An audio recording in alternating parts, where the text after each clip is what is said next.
Yes. It says the applicants must be notified and inquiry may be made. A business or organization shall not make any inquiry into the Washington State Patrol unless the business or organization has notified the applicant applying for a position as an employee or volunteer that an inquiry may be made. Yes. Now, a business organization must prepare a disclosure statement to be signed by the applicant before a background check may be conducted. Yes.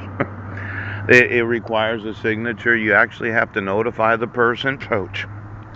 Well, why is it that you have to get a signature of the applicant before doing a background check, but you don't require a signature of the applicant that they received actual notice of court hearings, that they didn't receive an actual dissolution of marriage, hooch, and that you as judges decided that you just violate every fucking law in the United States?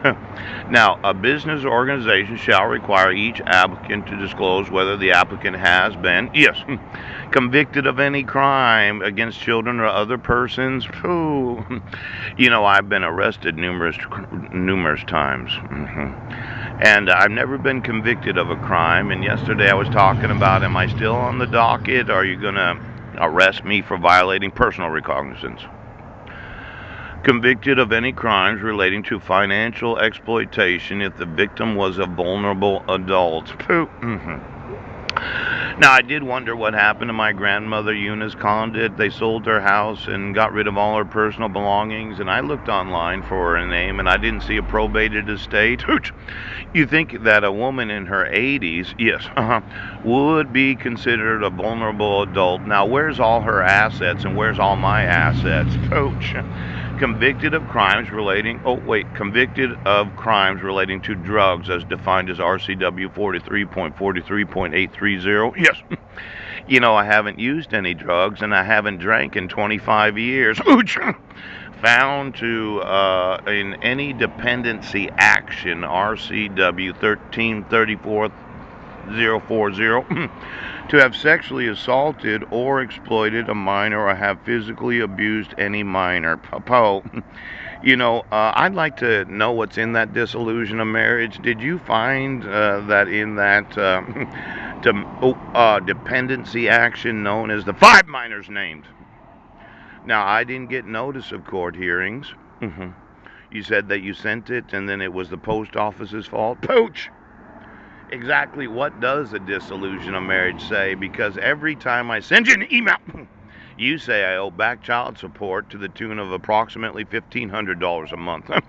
Since July of 2011, when Heidi wasn't a resident of Washington State. Now, I did respond after you arrested me and served me at the same time.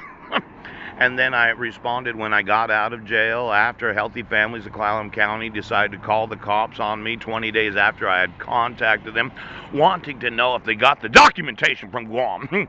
Now, the RCW say you have to inform the police when you have information of domestic violence.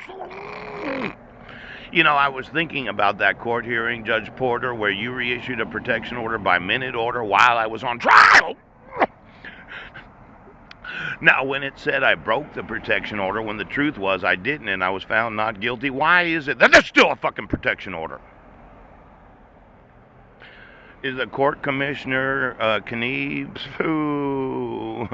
Brent Basin, are you going to remove your fraudulent court orders? Because when both commissioners decided that they'd reissue it while I was on trial, I thought you could only have one judge that was adjudicating, yes, the actual hearing itself, and to reissue it while I was on fucking trial happens to, dependency action. Oh, found by a court in a domestic relations proceeding. Yes, to have sexual abuse or exploited any minor, to have physically abused any minor. Does the dissolution say anywhere that I abused my son?